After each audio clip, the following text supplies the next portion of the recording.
Good day. My name is Zoraida Jacobs, and I'm the moderator for this Virtual Fair 2021. As many of you know, we have been suffering with this COVID-19. It has altered our lives, and we have had to change so many things. So one of the things that we've had we've had to move the fair back. Now, the fair started in 1971, 50 years ago, and the attendance for this fair has increased. To date, you can have about 30,000 persons that come through the fair to see all of what the fair has to offer. You have music, you have dancing, you have many vendors. But one of the main attractions of the fair is the food. So today we have with us some of the famous chefs and cooks and all food judges and food fair participants here. My Frederiksted memories, I really do love. This land where I grew up with lots of good love. Where in the world can I really go and find such a land like this one that I do? But after the north side for sweet mangoes, for lucas and mamis and avocados, for coconut water, sweet guavas and lime. Oh, how we had such a wonderful time. Then after the south side to Sandy Point, for good fishing, cockles and cocoa plum. Sprats and Cruvalis always on the run, and all in the hot sun, we had so much fun. Then we head over down to Lil Vav. We told so much jokes, we made each other laugh. The water was crystal clear, beautiful blue, intensive, inviting, and just tempting. We take off our clothes and jump off the Vav. Splashing and splashing, continued to laugh. Speedy Judge Polo and Payne was police. They take up the clothes to the fort where it goes. And all in the night, after hard rain did fall, even then it was fun for us all. Sneaking by past Bull and Badag, all through James pasture we went poaching crab. For bluebacks and brownbacks and kind of crab so. But jackass and jumbi crab, we let them go. Whether boiled crab or callaloo crab and rice. No matter how cooked, that crab tasted so nice. But when it was time to go back to school, with better than Skylark or plenty on food, Miss Rivera and Miss Dosh, they didn't take no fuss. They'll pick up the strap and behind will get bust. But now I'm grown and I have no regrets. My Frederiksted memories I'll never forget. Oh, how I wish I can live them again to enjoy them all over and good times won't end. So my Frederiksted memories, I really do love. This land where I grew up with lots of good love. Where in the world will I really go and find such a land like this one that I do? So you just heard from Wayne Bully Peterson, and we're going to hear lots more from him. But now I want to introduce you to all of the different participants in this panel this morning about Food Fair 2021.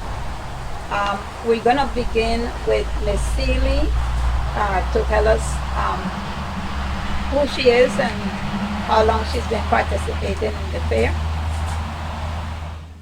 Good morning. My name is Eleanor Seeley. I think it's more than 40 years I really been in the fair. More than that. Okay, I will tell you about one of the main dishes that people right now like is red pea soup. Now, how I prepare my soup. I take my beans, I wash it, and I put it in the freezer. When I'm ready to cook it, I remove the beans, let it get room temperature. I have my pot on with hot water. So when that gets room temperature, I put my beans to cook. Then I put in my onion, my celery, my chible, my thyme, my sweet pepper, and let them stay cooking. So when the beans boil, then I will add my other stuff. But before that, I will take my meat, all my pigtail, my salad, my salad ribs, pig foot, and some ham sometimes. And I put that to cook, separate. The purpose of it is because the grease, if you put all the stuff to cook one time together, it's going to be very greasy. To avoid the grease, I cook it that way. Then I will get my yam, my tanya, my sweet potato, and some white potato. But I do not put my yam in to cook the same time I put in my sweet potato, my tanya. Simply because some of the yam are soft. And if you put it in the same time with those stuff, then it boil away. So then I will mix up my dumpling, white flour and some. Put sugar, salt, shortening in it too, and some caramel. Mix it up, roll it out, cut them, drop it in the pot. But the beans got to already cook. Must cook before you add this stuff. And then, after I put my dumpling in, then I add my yam. Now, sometimes some tanya are hard, sometimes they are soft. Anyhow, I add those stuff in. And then, I get my ginger, and I grate it on the fine part, and I put that in the pot. I take some of the peas once they are cooked properly, and I mash them, because that will make the soup get body.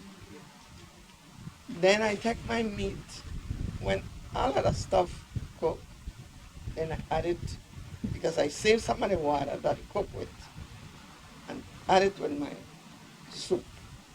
And I put sugar, and what I put brown sugar and white sugar. Because most of the time you put brown sugar and it don't taste sweet. Then I add in black pepper to give it a little taste. And that's how I prepare my soup. Thank you, Ms. That's Lee. okay? Yes, we're going to come back to you because we have to speak about conch and so on. Okay. But what I'm going to let everybody just introduce themselves and then we come back. Ms. Scott? Good morning. My name is Natalie Valentine Scott, and I have been a participant of the fair, actual participant of the fair for a very short time. I think less than most of you here, but I've been an ardent fair goer for many, many years. And my main participation in the fair is in the area of demonstration. I've done several demonstrations, and in addition to doing the demonstrations, I've already also assisted the judges, the judging of the food. Okay. Ms. Lawrence, tell us how long you've been with the fair and what have you participated in. Good morning. My name is Blondell Lawrence. I'm here on behalf of St. Luke Emmy Church. We have a booth every year, and I participate in the fair over 40 something years because of the church. And I cook several dishes like Caesar rice, stuffing, macaroni and cheese. And I also serve, I make different drinks like ginger beer, lemonade, passion fruit, and different stuff. I do saltfish, coconut, dumpling, potato dumpling, coconut dumpling, you name it, on behalf of St. Luke Henry Church. Thank you. Thank you very much. Miss Asta, masquerader, musician, you appeared on the cover of the telephone book. Yep. You're famous. Mm-hmm. Tell us about your participation in the fair. Okay, well, I am glad to be here is one thing. In the land of the living, among you all. I have participated in the fair. I don't know, you hearing me? Yeah. Okay. So, I'm not going to count the years because it's been a long time. What happened is there was a lady here, she passed away, Miss She's well cut. And I worked with her briefly. And there was another lady who I worked with before I worked with Miss Brown, which is Sharon, who was a good friend of mine. We did masquerade and all.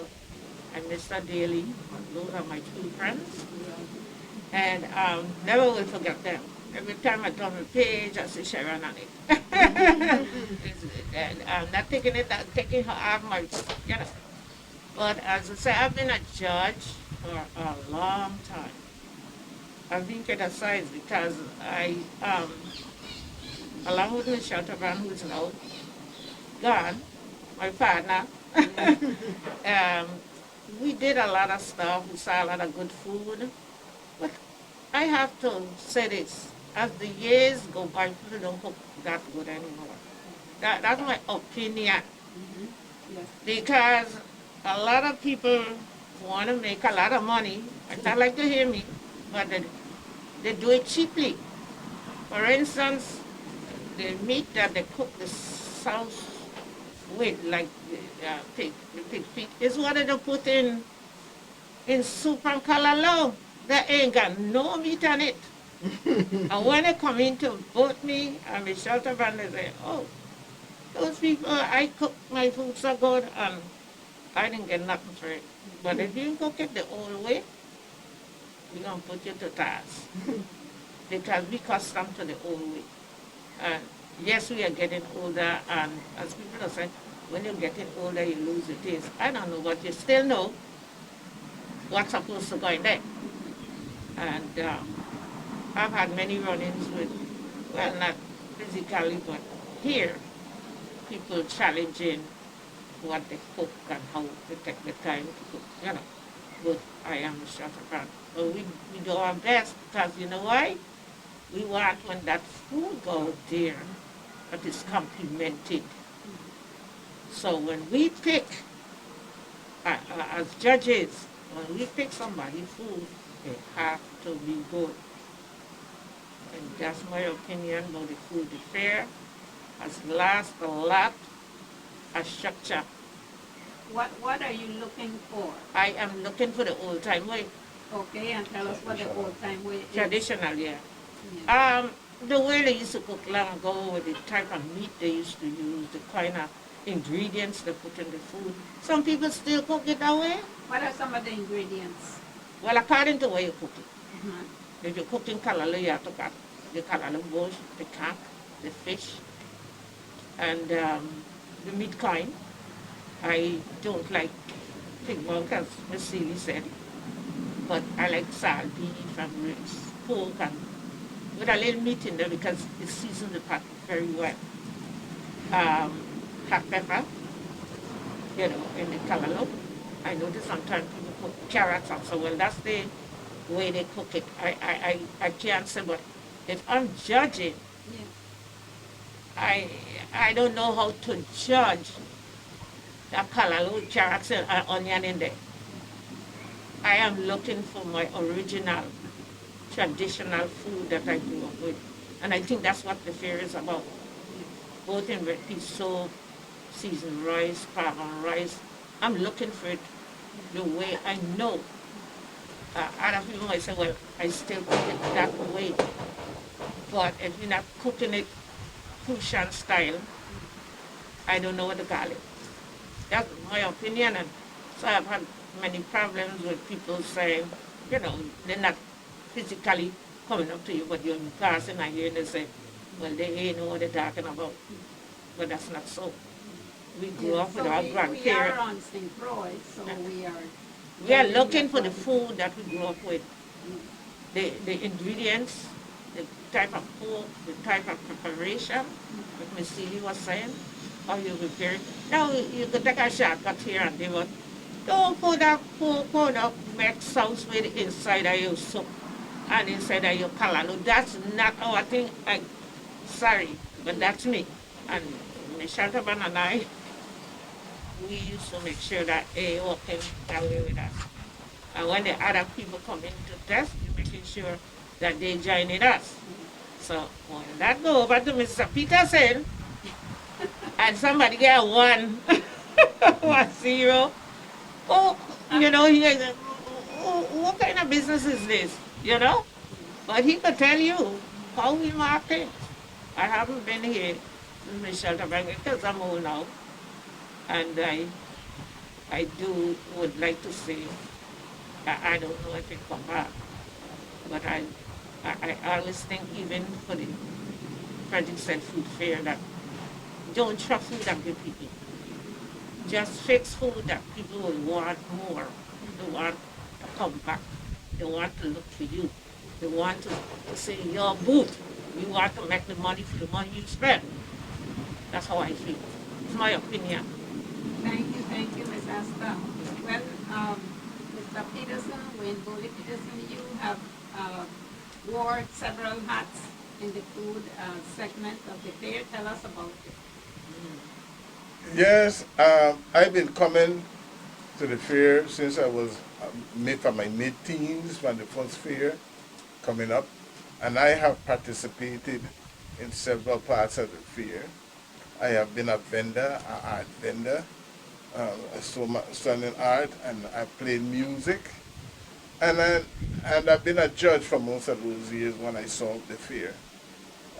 Miss Asta, my buddy, she's the first one that Sarah introduced me to being a food judge, and then Sharon Brown, the late Sharon Brown, who we all miss. She asked me if I was willing to judge food. I said, yeah, that'll be fun. I'll get a chance to taste all the good food at the fair.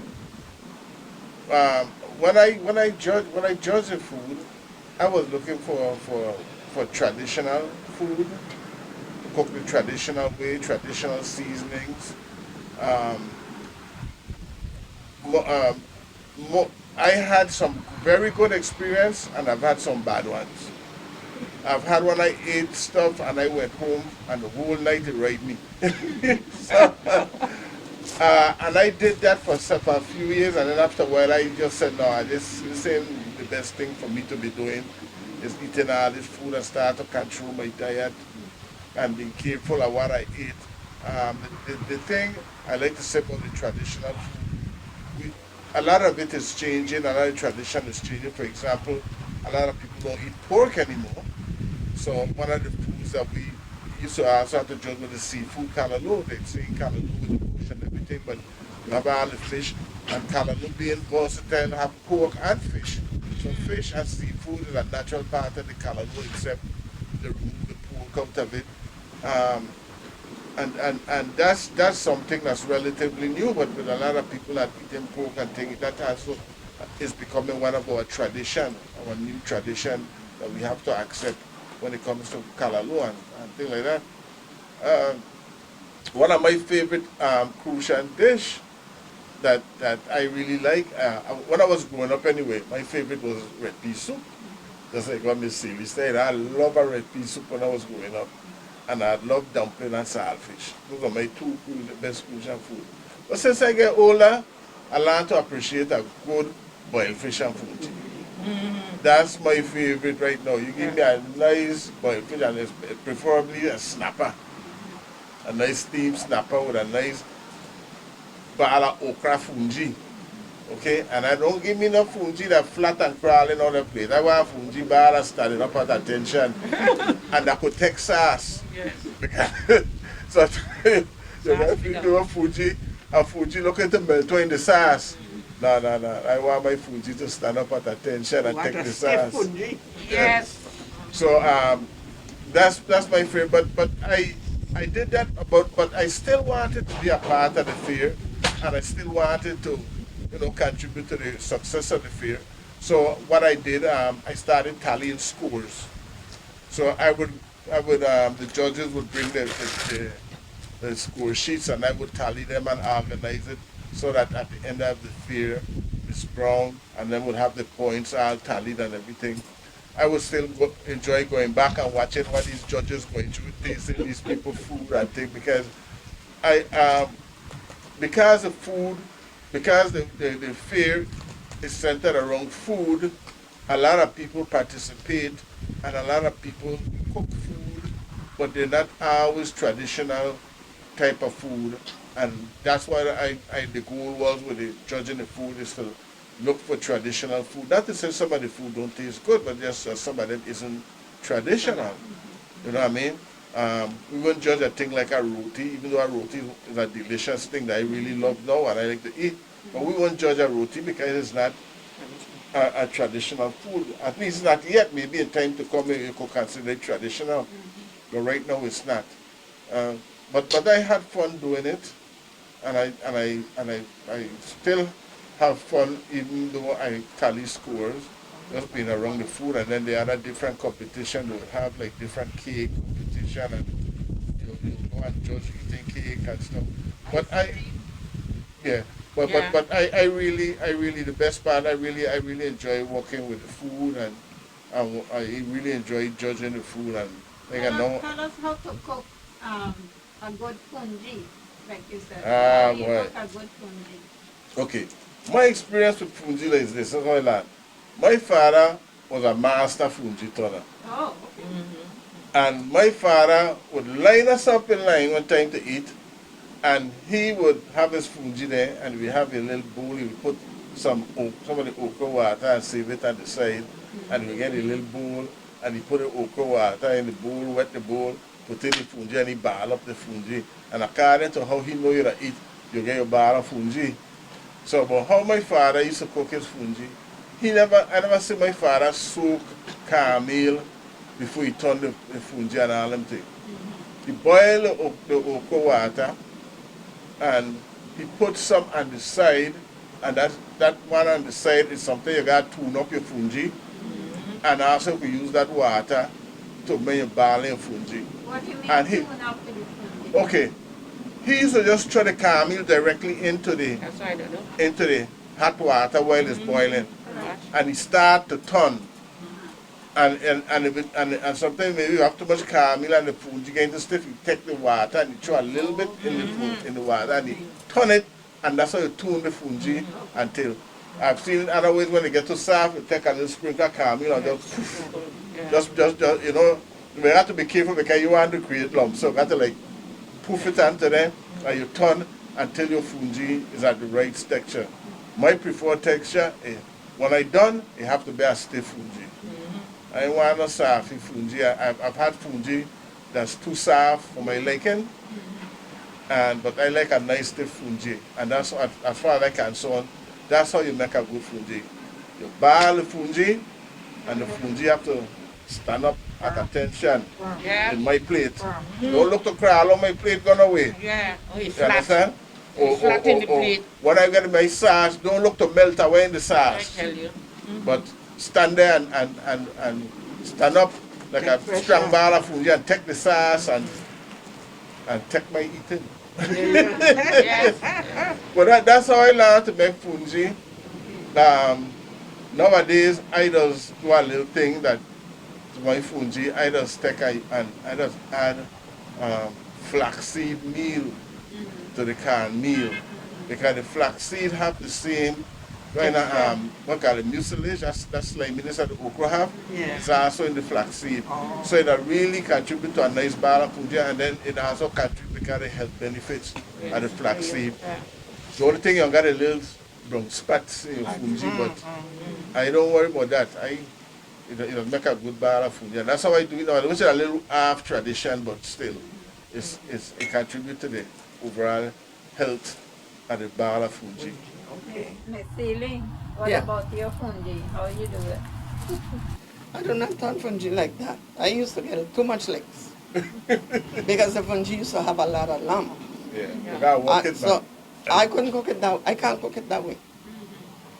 Now I put my okra to boil, and when it's boiled, I add my salt. I measure how much caramel I'm going to use, and I wet it. I do wet it. So I'm gonna dip out half of the water. I can't leave no lot of water in it, in the pot. So I dip it out, and then I add in my caramel, and I keep stirring and stirring and stirring and stirring. And it's going to get tight. And then I'm going to keep adding more water, because then you're going to have to stay a while to cook properly. You can't cook it halfway, not dead fungi. And I make sure that fungi is properly cooked. And make sure you use the balance of the water, and I keep, because the more water you throw, it swell more. It do swell. And then when I finish with that, I bought my fridge. I know it's stale. It don't go down.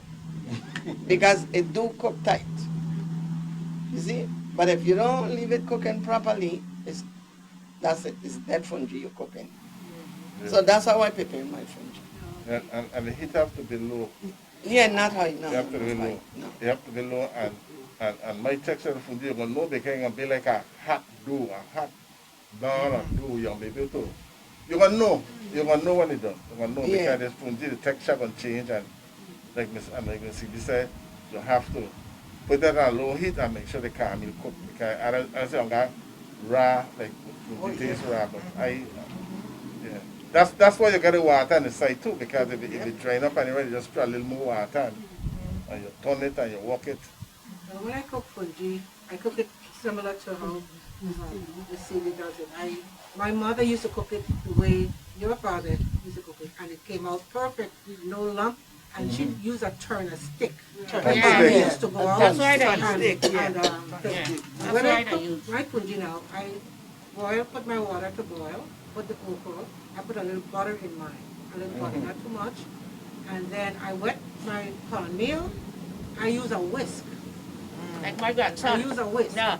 I want to make And a I stick. would start, I take out some water, of course, I put at the side, and then keep gradually adding in the cornmeal and whisking it, and then if it comes out too stiff, add a little more water, and you add more the wet cornmeal, or sometimes if I run out of wet cornmeal, I would put a little dry one, and like you said, I just toss it on, and just keep whisking it. Yeah. I put my cornmeal, I cover it, put it to cook.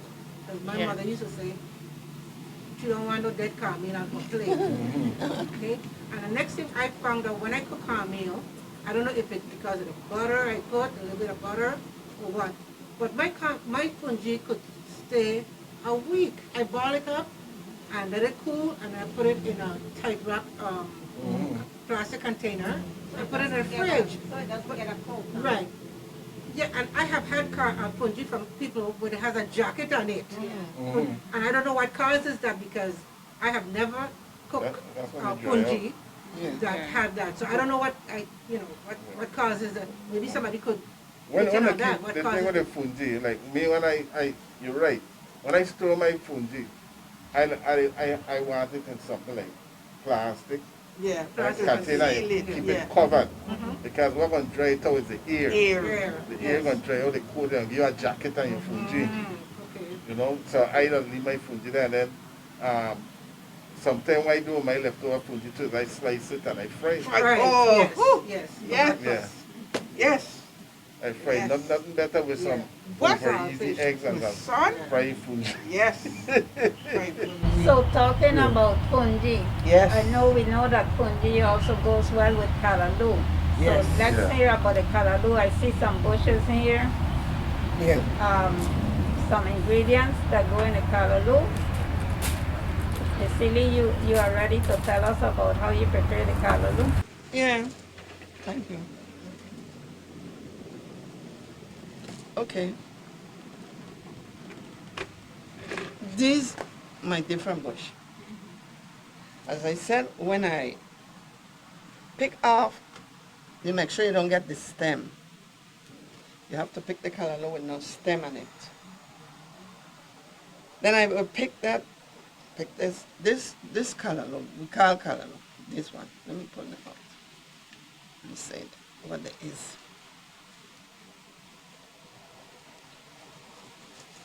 This is callaloo, right? We pick off the leaves, and then, but make sure you don't get a stem. Make sure of that. Now, this I call popololo. I don't really know, but this is what I call popololo. And you do the same thing with this. You pick it, no stem. Make sure you cut it in here. Right in there. No stem on it. None whatsoever.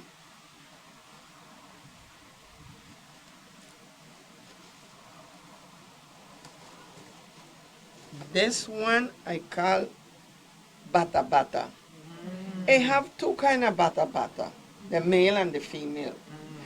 The male run flat. That's the male, so I don't use that kind. This is the female, it grew up. Yeah. And I do the same thing, make sure no stem, right? I have in here parsley. Let me get you the parsley. This one, I got some more parsley in there. But this one is called parsley. And they have a lot of iron in this.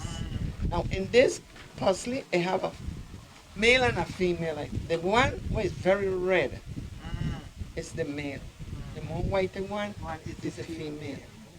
I do the same thing. I make sure I don't get You get the leaves. the not leaf stem. and not the stem. You see? Now, I have some whitey Mary. As I said, they messed up my whitey Mary.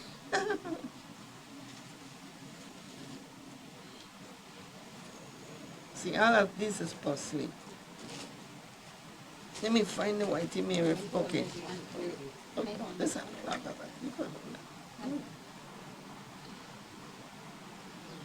See, I don't have too much of this. This we call whitey Mary. I have a lot. I had a lot. Tell my daughter-in-law yesterday. She just messed me up. This here, you could cook a callaloo with this. Without those other bush. You can. But the callaloo gonna be whitey. But it's very rich. Because this have a lot of iron. This is what we call whitey. And this stuff is the seed. Yes. So when I pick them, I just drop this here. It will dry. This is the seed. Okay.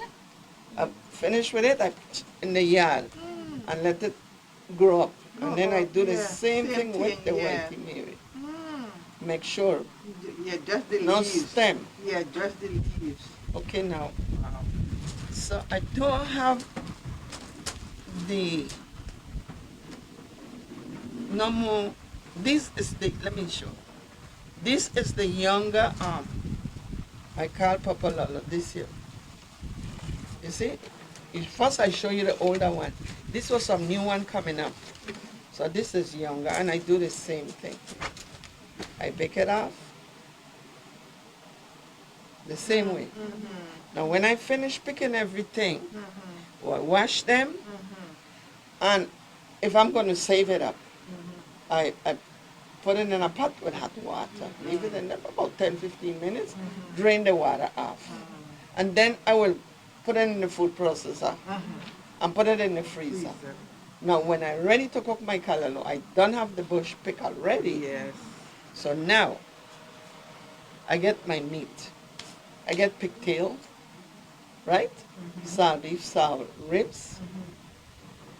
I don't like pig mouth, so I don't use that. And then I get some pig feet, salted one, not fresh one.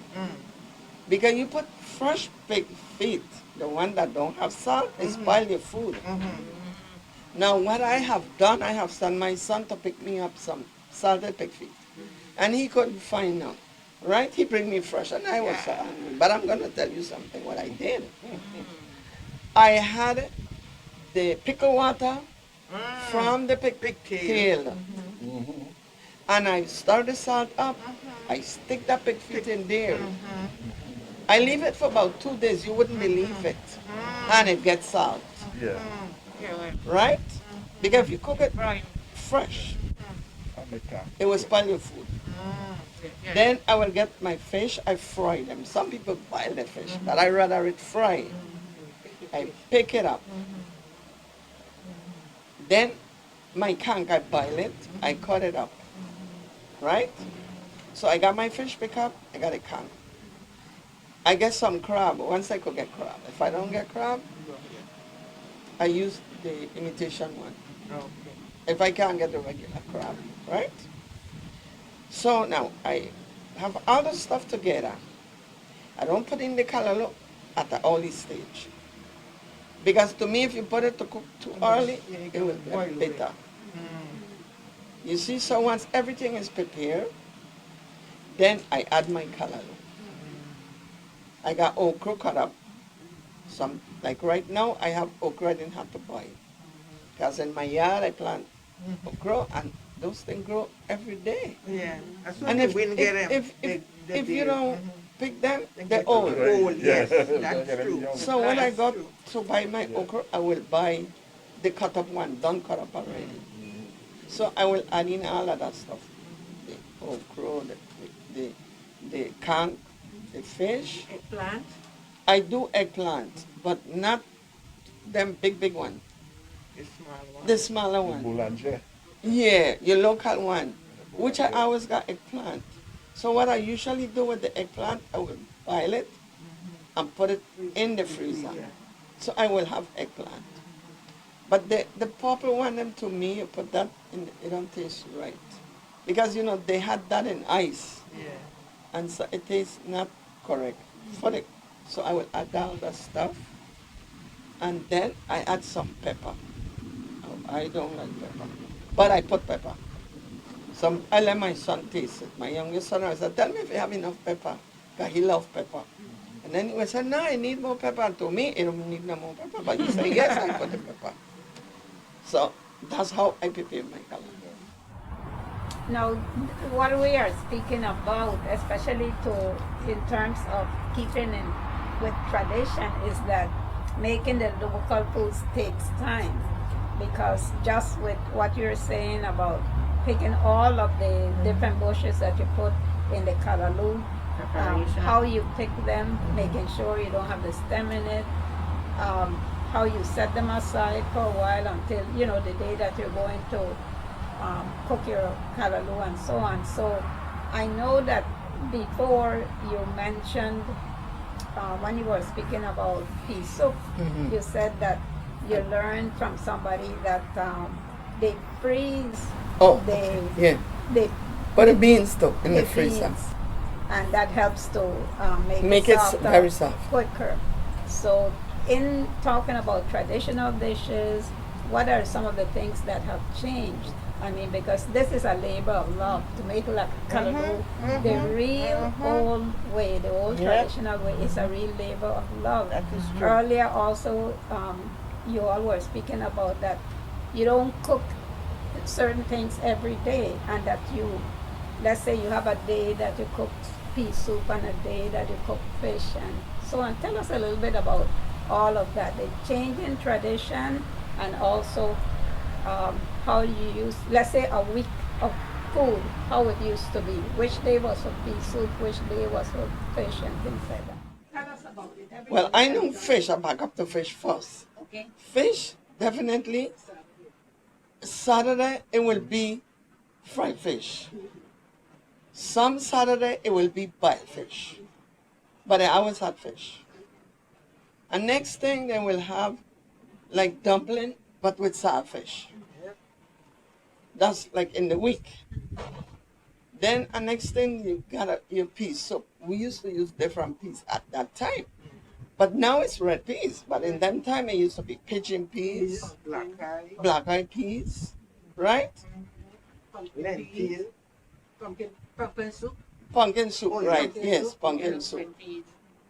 Yeah, and green pigeon peas, right? But now, it don't be that way no more. But that was long ago. But every day, you cook a different meal. Sunday traditionally used Was- to be like your roast goat, your dove pork, Right. your turkey, if you could get a turkey or chicken. And that's when you would get your rice with a little, you season rice with a little bit more flavor. Your potato salad, potato stuffing, your macaroni and cheese. Yep. Yeah, but them no, them was Sunday dinner. Sunday, Right, yeah, that's Sunday, Sunday. Sunday Yeah, dinner. Sunday. Yeah. And so every Sunday in our household, my mom would cook a soup, whether it was a chicken soup, a little bullfoot soup.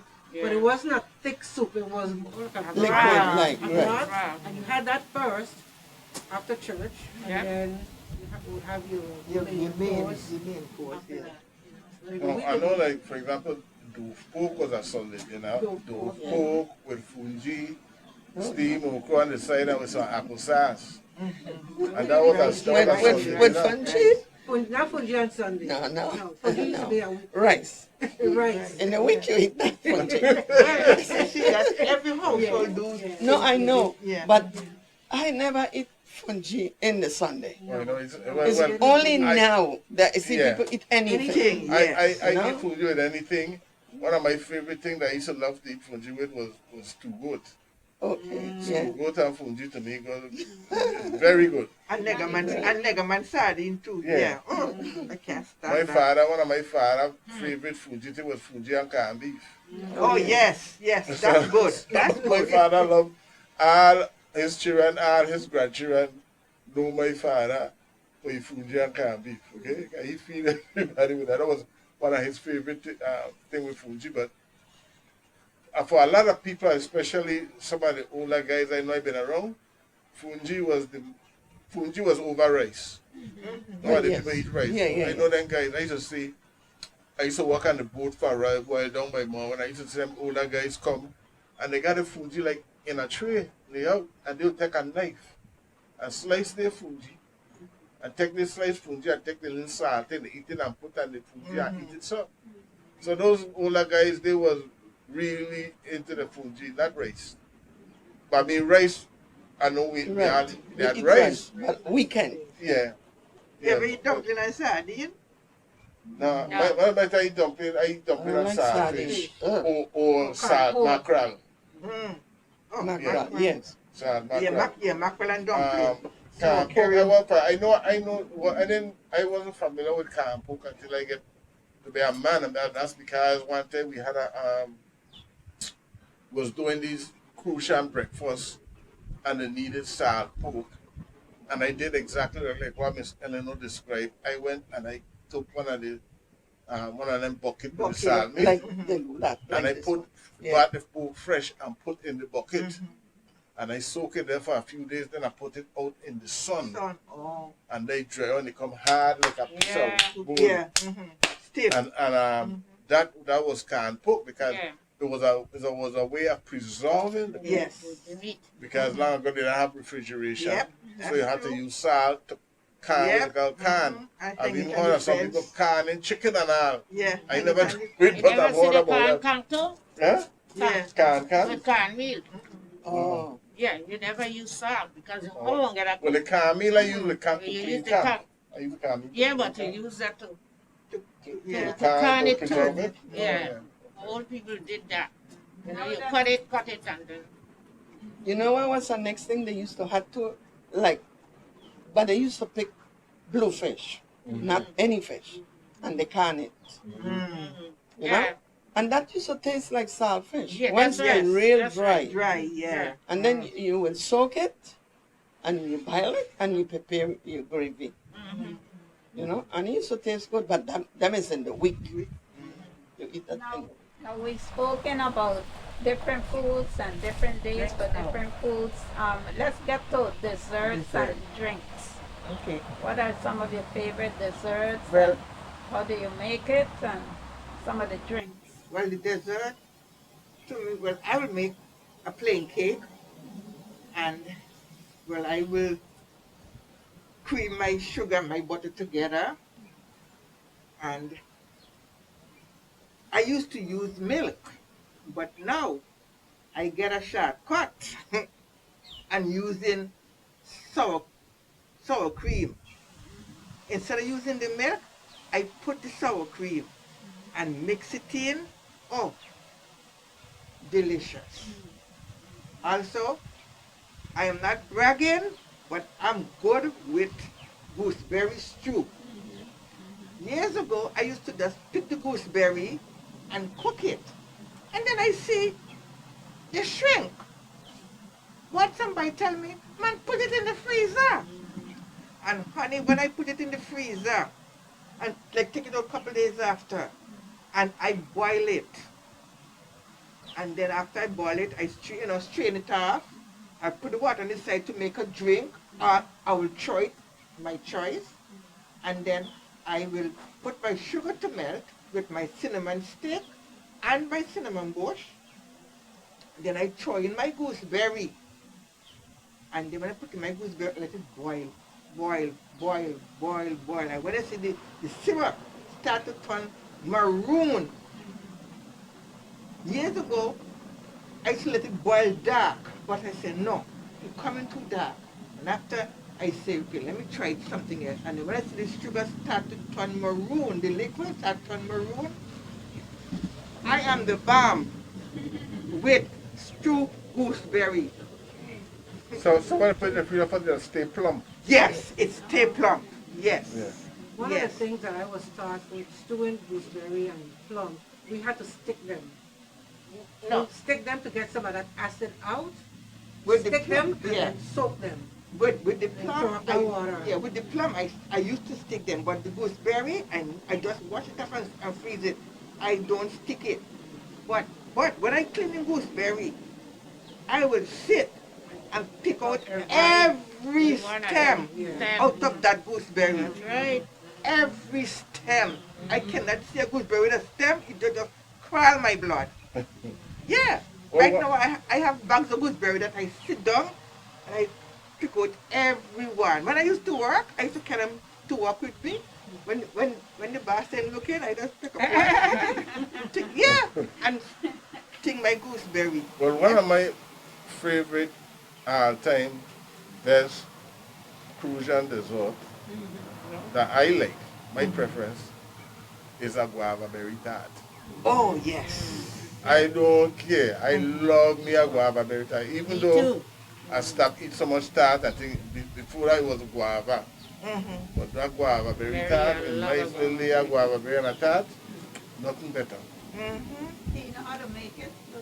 No, I never you tried just- to you make just tart. eat it. I You just started off trying to bake and thing, but and again I had to back up because it wasn't the best thing for my For health. you. Oh, okay. You know, I was putting on weight and I said, no, I have to Ginger cut back on beer. all these Oh, things. ginger I like to beer. make the ginger beer. Instead of Yeah. grating, I don't do much grating. I use my food processor. Yes. And I You cut what? up my food processor. Oh, Not even the blender, the food processor. And I cut up, wash my ginger, Ginger. cut it up, put it in the food processor with a little water. And then I have a plastic bucket. I dump it in there with some hot water. When the water reaches almost room temperature, I put a few rice grains in it. I put some lemon juice in it and some brown sugar in it. And I let it sit overnight, stir it up. Then, depending on how strong I want it, I add more water, add my essence, add a little bit, adjust my sugar, and strain it. And I strain and I strain and I strain. I start with a heavy strainer, then I go to a lighter strainer, and then I go to a cheesecloth. So by the time the ginger beer is Yeah. finished, Finish. there's no sediment in it. None at all. That's how I put my almond essence or a little vanilla, the white vanilla essence. And another thing I put in a lot of my drinks is a little bit of Store Angostura bitters. bitters. Yes. And that makes a very And I good... put cream of tartar in mine. Oh, I don't do that. No, because I have a recipe and they call for cream of tartar. Okay. So instead of the rice, Right, I use the it's rice. the cream of tartar.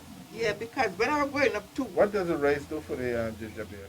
It brings out the flavor. It just gives it a Stronger sharper, flavor. thing, and it helps it to ferment better. Oh, yeah, 'cause 'cause usually I fermented. make ginger beer. Even when I make ginger tea, I just take the ginger beer and put in a little massapeso and bung it. well, when I was and once I make it start to loosen up all the juice and then I boil that. yeah, when I was growing up, my grandmother she used to grate the ginger, and as Natalie said, put the water, put the rice, and put it out in the sun, like overnight, you know. And then when we strain, Lord, the ginger beer used to be so strong. Oh, those were these ginger that they have now. They're young. They're not letting them, really grow to perfection and thing. So honestly, I don't like ginger beer no more. The other day, I don't know what getting to me to a bite piece of ginger. It's there in the counter still. I don't know what bite for because, but one of these days probably I'll get in the mood to make the ginger beer and just do it. But and my fruit punch, well, I do it from the can anyway, but I do not put grapefruit in it. Grapefruit juice, and all those things. How can you make a fruit punch that is local? Okay, you could, when you have the guava, you peel it, take out the seed, and you could boil to the seed, peel it and cut it and boil it to the seed, and then mash it, and then you strain it. You strain it. And then with passion, you could put Pineapple? You put some pineapple? yeah, but I use the pineapple juice. Yeah, the juice. The juice.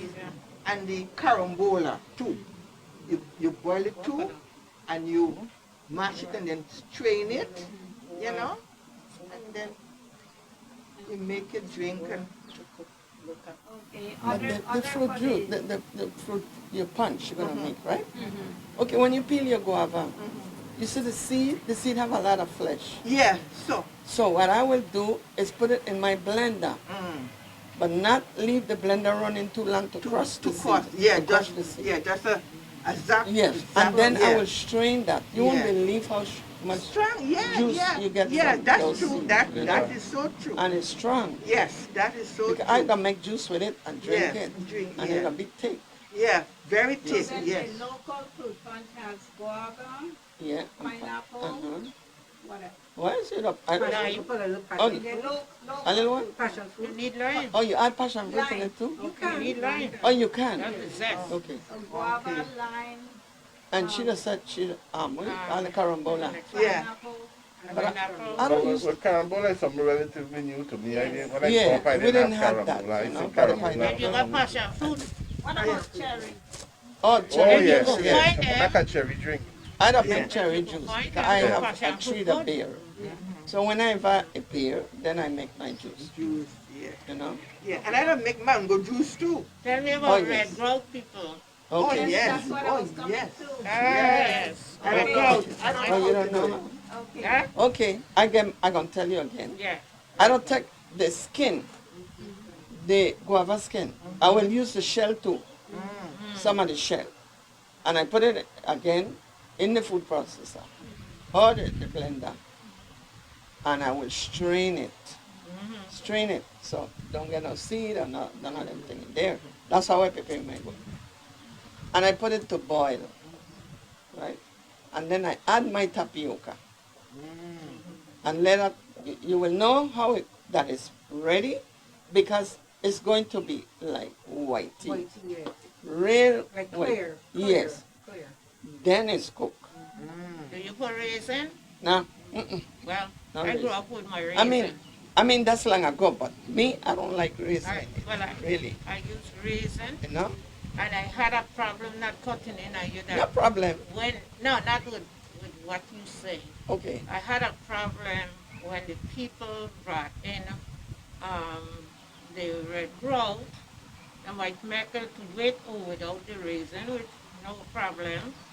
But then the boy, the condensed milk, make the cream, Oh, to make it. Oh. Well, I which remember. was wrong. Remember one time we was judging, and again, like I said, some people, I think with the free people make money, and then sometimes when they get like a free frenzy and the crowd, so people just buy food fast, and they don't realize when they got till they get home. But with judging, we had a chance to sample everything, and one time someone brought in a red grouse that was salty. They look like the poor red dye, remember? When they do that, Tapioca with red dye they and put, salt. yes, they do put a And you know dye that's in somebody some who of them. just know people like red growth and see red growth and try a thing, but So they put and the a lot of red times that's color what they in. do it, you know. Some people go to the free and they train a thing.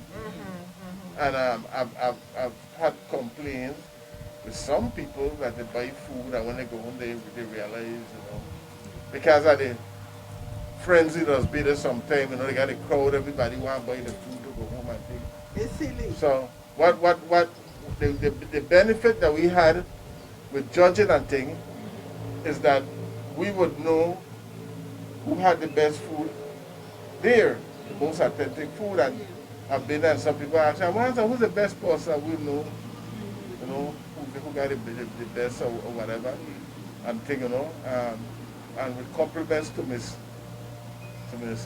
Eleanor here, she always been top. Yeah, she's an excellent cook, well known. And people know, some people come and ask, where are the boot there over there? You know, that line get long, so. She well with Okay. her. Then I didn't finish with the grout. Yeah, the cream. Then I want to get to the cream. Yeah. Then I will do add it. my sugar and I put a little bit of red coloring. Not too much to make sure it's red. Red. No.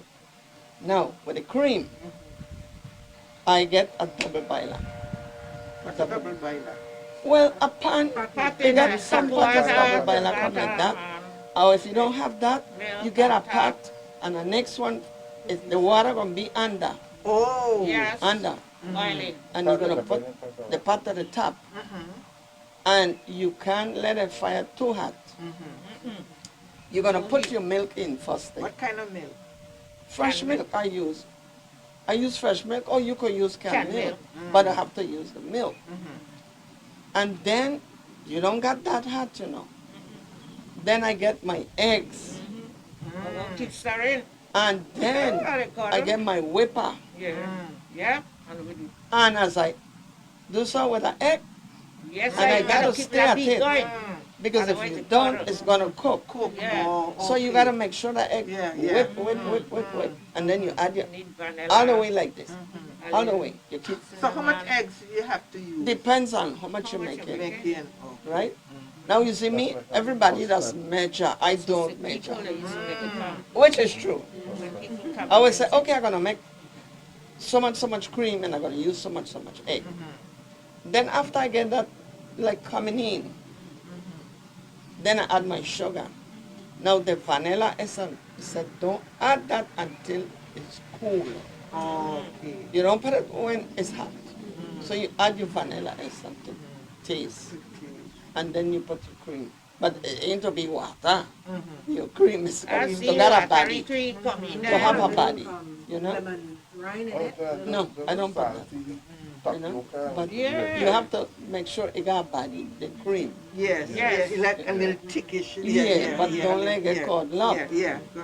You see, that's why you gotta be at it. And Yeah. I With- like to make yeah. the cream. I hate to make it too, because Yeah. it's like Yeah, you gotta be there be with that tired. whipper You Yeah. got to be there, otherwise constantly. it comes Otherwise, it was custard. mess up. Yeah. It's like a custard you're making. Yeah, you make it But like that was for yes. sick people long ago. Okay. They made that according to something that I read. Oh. That when people were very sick in bed and couldn't eat hard food, Food. Okay. that was one of the stuff. The Oh, tapioca, yeah. you know, Tapioca, yeah. And all the egg and the But cream. you realize that's also the base for making ice cream. Yeah, Well, that's what I make ice cream with. Yes, That's Okay. a base. That's a but base it's for too making much. ice cream. yeah, Too but- much whipping and this But hand. it tastes so good when Yeah, it's done. just so It tastes much. better than the condensed Yes, milk. no, I don't use Well, condensed. one thing we know. No, not you. No, I just say. Yeah. Yeah, but one thing, like with the traditional food, like you say, well, work. Yeah. It was work, you know. It wasn't nothing instant, nothing instant. You had to work to cook them food. Yeah, but you see, nowadays, tradition gone to the door. Yeah, that's, Yeah. yeah. Tradition gone to the door. These young people now, they into tradition thing. They into fast food and, you know, and thing and Sometimes my whatnot. father used to cook that I used to love, and he was famous for, but among it is pigtail and saltfish rice. Yeah. With the pigtail rice. Yeah. Oh, my father Yeah, used to yeah, my father saltfish. when he had a sat to my Yeah, father, and he make saltfish. him, Yeah. he got his saltfish and he got his pigtail and I make still that cook rice. that. You still cook it? Yes, sir. I like my. And then when they done the bun and the bottom, Oh, yes. man, we just I still like that then. scrape the bottom of the pot for that bun. And you Oh, know, well, I like that one it came for judging. What? Yeah, Saltfish rice. Yes, yeah, sir. yeah, that's how I And you feel. put a little bit of cabbage in it. Yes. You slice the Yes. cabbage thin, not thick. Yeah. And you put some and you know cabbage. too, oh Lord, what am I going to say? Oh, it just went to my, oh, the saltfish. When I was younger, I used to like the black scale saltfish. The saltfish with the scale. Uh-huh. I love that. Only nowadays, like my friends, they will tell, oh, I want to eat ling fish. So I get That's in what I now like to. to That's cook my ling fish. fish. Yeah, But I like to I take one love ling fish. my black scale saltfish. Yeah. We just take. Well, years ago, I used to soak the saltfish. And then when I soak it, I take off the scale and everything and whatnot. But now, I will buy the saltfish, wash off the salt, put it to boil with the scale, everything. Yeah? So you Yes. take off the Yeah. whole Yes. scale. Yeah. And Come on. then, when I Easy one. done now, I soak it. Get back. Oh, Yeah. it's the bomb. But okay, No, you put it to boil with the scale. Yes. So then when you're gonna remove the scale, you're removing the skin. No. No. Mm-mm. Mm-mm. No. Mm. Mm-mm. It's gonna come out by Come on. itself. Yes. The scale gonna It's come gonna out. release Yes. itself Yeah. from the but boiling. you know, scale it, then a scale, you know. Yeah, It's gonna I come do. out. Yeah, I Yes, don't it's gonna clean come it. out. Yeah, Yeah, and yeah. then- Because I and don't then- boil it with the scale Yeah. and then just. Oh, Yeah. okay. And Right then I there. Soak and it, then I open soak and it. soak it Okay. again Mhm. to take out a little more That's salt how. out of it. That's yeah. how I do it now. So you I boil it stop and then soak soak- it. When I soak it, Well, then that's how Yeah, they do it, because but I the don't. instead of scraping, because you might So I get that boil all it of that. first. When you boil the whole then scale soak it will come out. afterwards. Yeah. Yeah, Try but it okay. No, but So why we have trying to come understand from around her? Is now she back saying to saltfish, she'll take the and I wanted saltfish? to- Yeah. She's saying. The lady let me here. say, Yes, yeah. dear. You say you take the saltfish and boil it, Mhm. then scale it and soak it. No, I after I boil it, then I soak it. In a fresh pot of water. Yes. Fresh water. Yes. Yeah, because I it's never still on the tried that. salt. Try that It's still sometimes. got the Easy salt. cook. Yeah. Yeah. Easy cook. Yeah, and the so at least it will done cook. Yeah, quick. Yeah. Okay. It will done cook, and then And you cut up open my it onion into and the my tomato, Fresh water. and I just add a little tomato sauce and cook. fat my saltfish down. Woo! I like butter sauce. Okay, so we Yes. come Yeah. around to saltfish, callaloo, pumpkin butter sauce, boiled fish, all these good things. What I wanted you to tell me now, and we're gonna get ready to close, is Oh, yes. how do you see the fair, and especially the food segment, in the future? We've just made 50 years this year. What do you see in the future for 50 more years, and what would you like to see, especially in the food segment of the fair? Well, I would like it to be traditional. Now, I wouldn't be around for that time. And you know, I would like that these children will learn. Because if they learn and they do it the proper way, that's what I tell people. If you do your food the proper way, you're going to always make money. You're going to enjoy it. But if you don't, people going to come eat from you. They say, oh, no, she can't Yeah, cook. the reputation for You understand? That's not good. But from what I've seen, I haven't seen too many young people at the fair. No. They don't have too many young. So what are we gonna do about that? We But teach what- them to learn. Yeah. What I would like to Maybe see they should. happen. Okay, go ahead. This is what I like to see happen in the fair. I would like to see they have something similar, like one of them cooking show Yeah. in the States where you have like a food arena, I agree. and you go through the cooking process, like probably something you'll do over time and probably end up with a movie or something, but you have a bit like a food video? arena that you could follow the cooks through each step and what they do, and then at the end you'll have like a competition where you'll have tasters and judge the food. I think what that will do, it will put some seriousness behind Young people. it, and they don't think it's just old people cooking, That's right. and realize that they have our tradition, our food is a thing of value. In some cases too, I believe that we're gonna have to establish those things that was old and those things That is that new. is new. Because I think as we go along and as we mix as a Caribbean people, our history, all of us had the same ingredients because at the time Back in the That's days all of I know. slavery, so everybody was getting white flour, everybody was getting caramel, everybody was getting saltfish, everybody. Yeah. But each island have a sort uniqueness about how they How prepare. they prepare. You understand? And I think with and as we mix as a people, some children learning certain things from their parents that they carry on, and those people are Crucians too. You understand? Those people are Crucian too, so they become a part of the Crucian, and they bring in their little influences from their parents that's now here. So I think at some point we will have to be open-minded, what we know what's the old and what's the new. What's new? Well, let me tell you something. I have a son. He's a chef.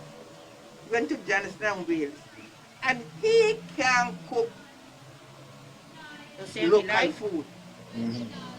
He could cook American food, what he think, but to cook Crucian food, Never. he just said, Mommy, I said, Ma, you have to be here to see what I am doing. Yeah. Also, we have to market because look what happened in Jamaica with jerk. Yeah, Jerk jerk chicken, chicken, jerk pork. They have marketed themselves to the point where Yep. even in America now, people up there know about jerk, and they associate jerk with Jamaica. You know, they come there knowing about jerk, you know, jerk seasoning, jerk this, jerk that.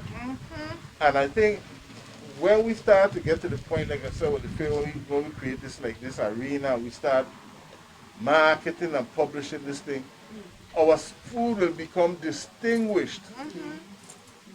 You understand? And then it will have a wider appeal, so that even people who come from afar would want to come here and learn Crucian cuisine.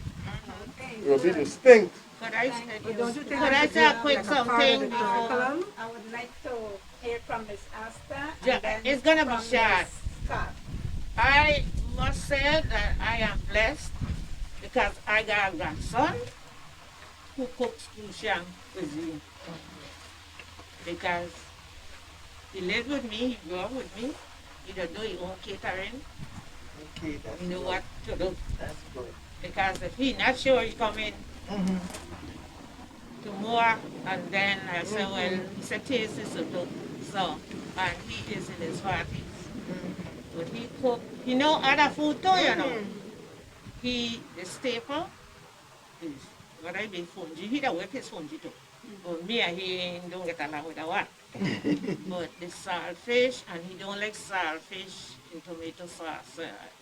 I don't cook it that way. You don't know, don't put mine in. Meatballs, meatloaf, he don't bake when you get ready.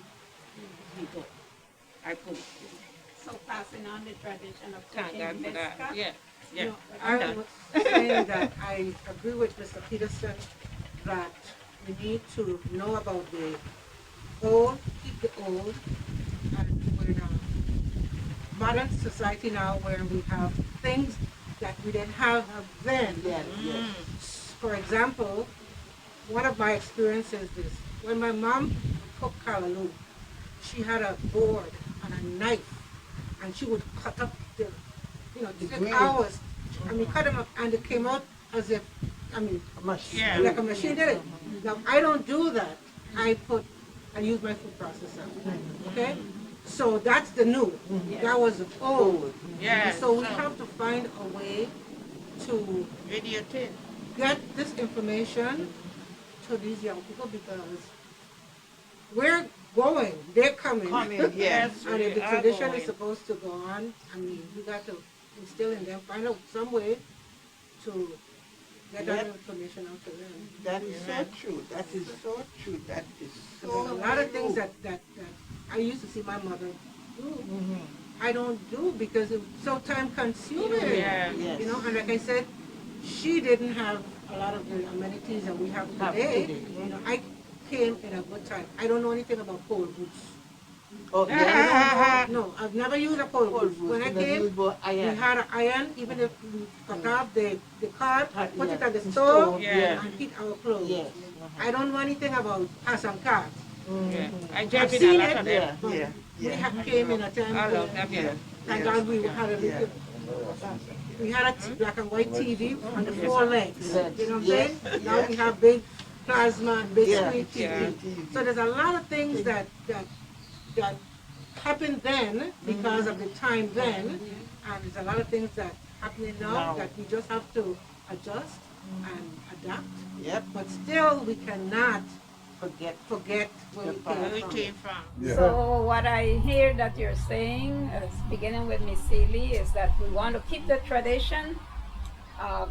From Bully Peterson, we want to have like an area we can show how to do it, display it, a cooking arena.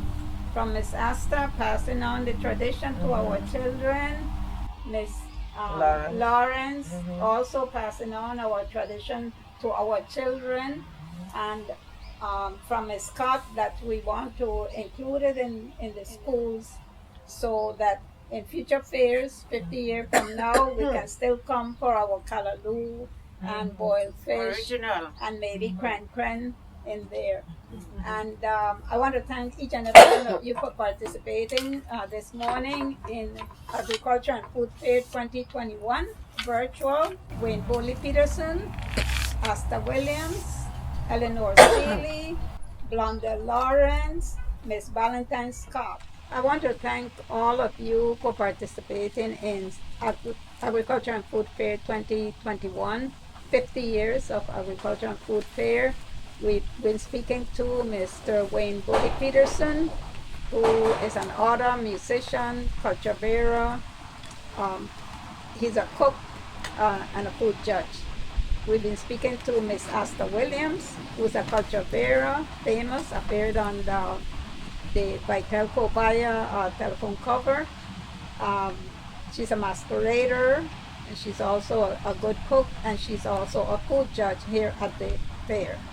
We want to thank also Miss Eleanor Seeley, who has participated in the fair, I think, for almost the 50 years that we've had fair, food fair. Has had a booth with many different foods like kalaloo and saltfish and all of these good things, drinks and also pastries. We've been speaking to Miss Blondell Lawrence, who has participated in the fair for many years also with the St. Luke AME Church, Yes. and also has presented many of our traditional foods. And last but not least, we've been speaking to Miss Valentine, Natalie Valentine Scott, who has participated in the fair as a fair goer and also as a person who has helped with the food demonstrations here at the fair. Thank you all for looking at Virtual Fair 2021. And in a minute or so, we are going to speak again to Miss Natalie Valentine Scott about how she prepares her sofrito. Thank you.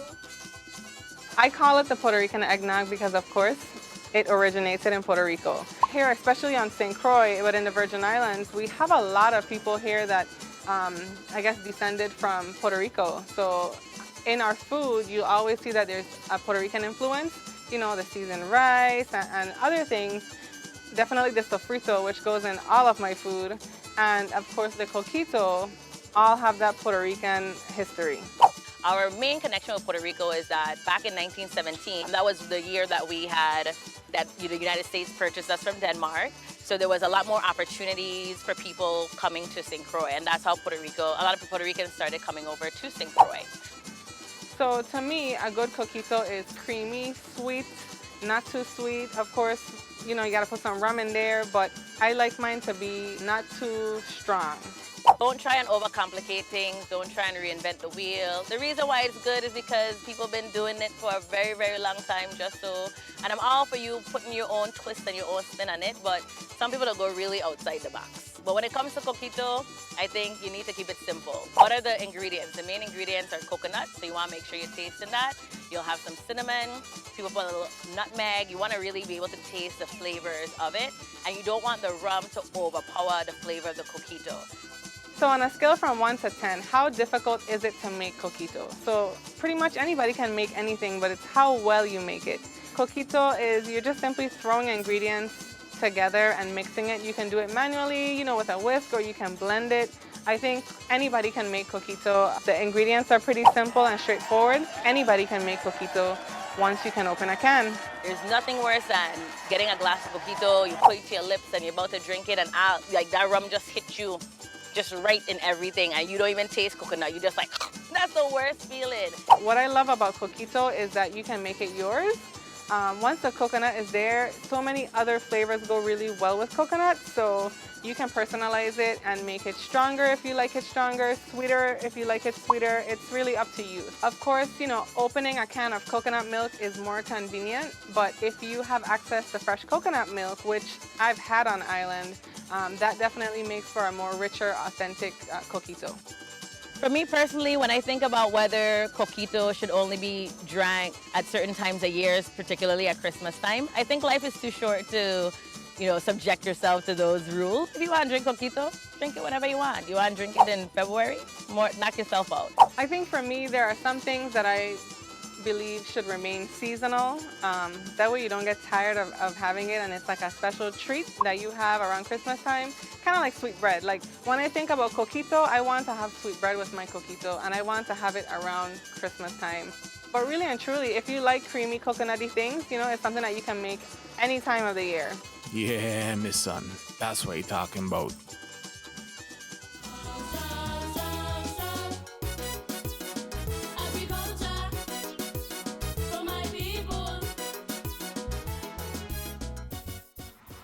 Once again, a pleasant good morning, a good afternoon. My name is Natalie Valentine Scott. Today I'm going to do a simple demonstration how to prepare sofrito, also known as recaito. Now sofrito is a base generally used in the cooking, especially the traditional style. It's used in soups, it's used in sauces, it's used in stews. Now the main ingredient of sofritos, I will tell you what they are. There are onions, there are ají dulce, also known as seasoned pepper or Spanish pepper, red bell pepper, green bell pepper, garlic, cilantro, parsley, and culantro. Now this is culantro. There's a difference between cilantro and culantro. Culantro grows, it's not a very big piece because I've already have them prepared. It's locally called recao, and some people call it chateau benet. But the botanical name is culantro, different from cilantro. Now, like most cooks or chefs would tell you, preparation is the key. I went ahead and I prepared all the ingredients that I'm going to put into this seasoning. I've washed everything and I've chopped up everything. Also, I'm going to put a little bit of this. This is called wild thyme or French thyme. When I'm doing, generally when I'm doing a sofrito, I don't put this in because not every dish may call for this. There are other things that some people put into sofrito like tomatoes. I don't put tomatoes in mine because not every dish that you prepare calls for tomatoes.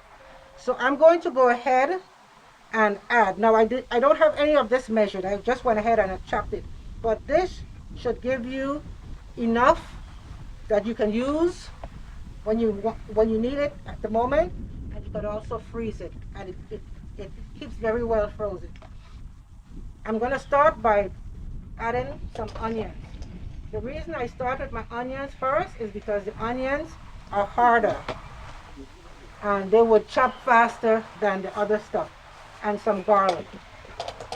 And again, it's not measured, but you'll see what the end result is when I'm done. So I've had my onions and my garlic in the food processor. I'm going to go ahead and blend it a bit before I start to add the other stuff. Okay, that looks good. I'll just show you what it looks like. Now I'm going to add a little at a time my ají dulce, which is my Spanish pepper. I'm going to add some green peppers, green bell peppers. I like to put red peppers because I like a little color in mine. Some people like just a green sofrito. I'm going to add, I have the parsley and the cilantro here. I'm going to add those. And then I'm going to add my culantro, which is my recao.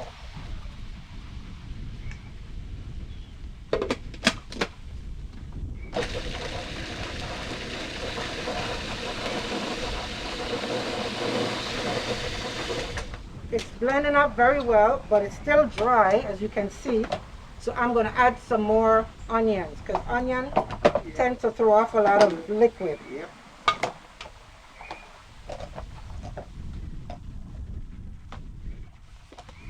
Stir it in a bit.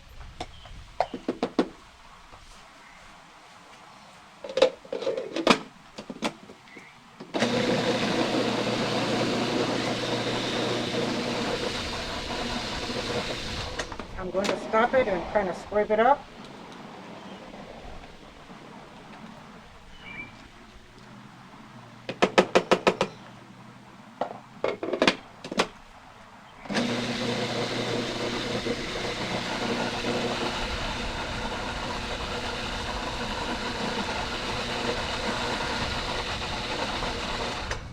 Stop it and scrape it up again because I want to get it real smooth, even.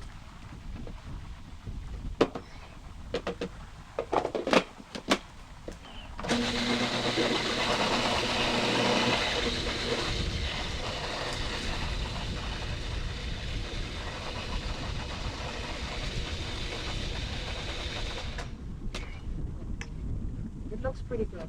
Now this, you can also use a food blender to make it, but I prefer using the food processor. Because I'm making it in batches, I don't want to overcrowd the food blender. I'm going to scrape it out here, and I'm going to do some more using the same ingredients.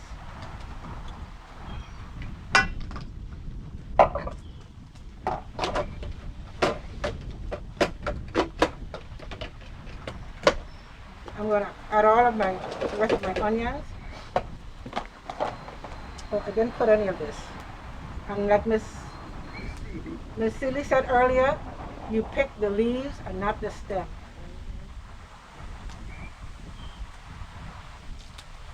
And this has a very strong aroma. Yep. Just add my onions, some more garlic. You can never overdo it when it comes to cooking with garlic. Blend this a little bit.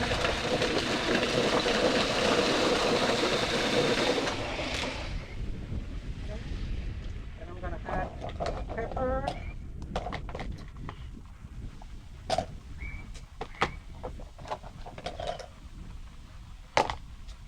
Recao, culantro. I love how that smells. Some parsley and some cilantro. You pack it in there. I believe in getting every little bit, so I scrape this lightly. Go again.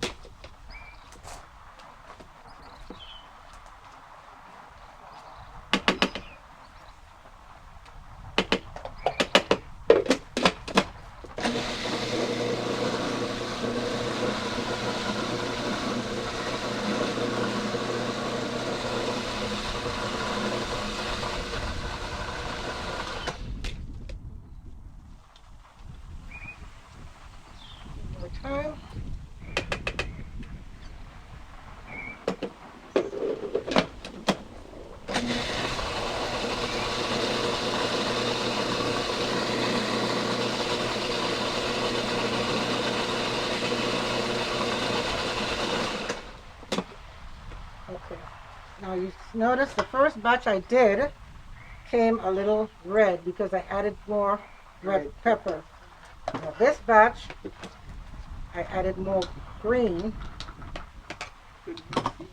So that's why I like to do it in batches, so that when I'm done, I can mix up everything so the color would come out real nice and even.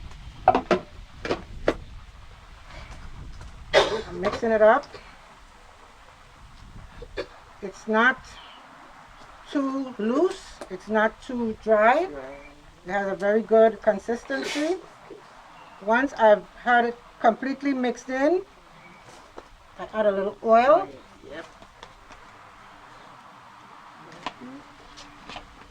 And I add a little pinch of salt. Not too much because your regular cooking will have its own salt. This is just to preserve it. And mix it in.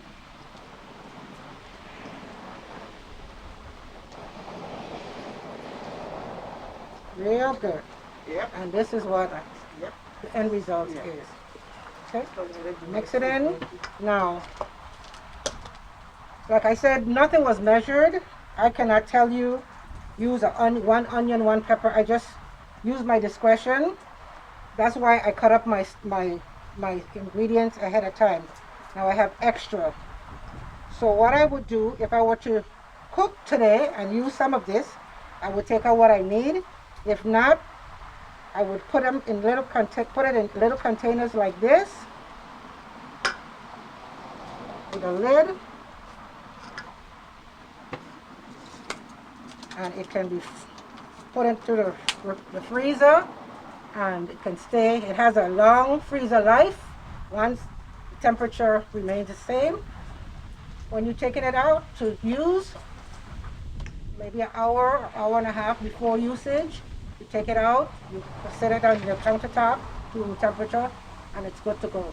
And after that, you can always put this back in the refrigerator. I would let it sit in the refrigerator no more than 4 to 5 days before I'm always cooking, so it never spoils with me.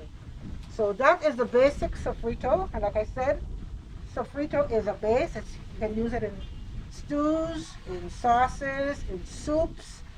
I even use it if I'm doing like a salad. What I do, if it gets too wet, I put it through a sieve and I squeeze out some of the liquid and I use it. Now some people, like I said, put tomatoes, some people put celery. Sometimes I would put scallions or chive or scallions it's called, but I didn't have any to put, so but this is a basic thing. The Spanish pepper, which is the dulce ají, the seasoned pepper, garlic, onions, cilantro. Those are the basic ingredients. Now, like I said, you can add other stuff, like I put the red pepper and I put a little parsley in it. And so that's my demonstration for the day. Simple sofrito recipe.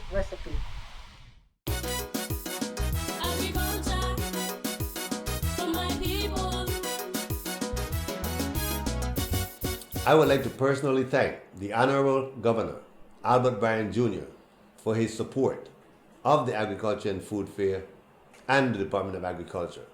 I would like to thank the Agriculture and Food Fair Board of the Virgin Islands and their diligence in seeing to it that we're able to put on this virtual presentation. I would like to thank the University of the Virgin Islands, our partner, Department of Tourism, and all of the hardworking men and women of the Virgin Islands Department of Agriculture. I sincerely thank you. It's unfortunate that we were unable to meet physically this year, and I do look forward to when we can meet again in 2022. I hope you stay safe, and until we can meet again, where we will celebrate in grandeur fashion the 50th anniversary of the Agriculture and Food Fair of the Virgin Islands, the largest food fair in the Caribbean. Until then, may God bless the Virgin Islands, and may God bless the world. Peace.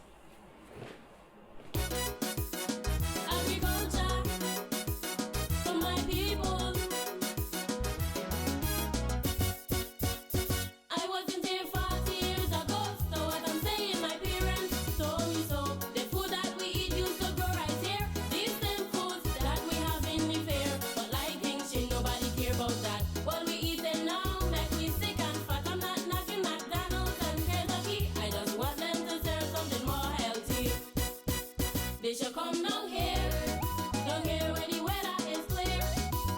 My grandmother been eating these for long. She is over 40 and still growing strong. Smelly fresh produce growing through the air. My grandmother been eating these from long. She is over 40 and still growing strong, strong, strong, strong. Agriculture for my people. I know some people don't like the farming, and I understand why they complaining. You're out in the sun digging and planting while some at the desk in air conditioning. But I just want you to imagine when they out to lunch, your food they eating, and when the doctor pass them in on the yard, she say, hey, I won't see you in a while.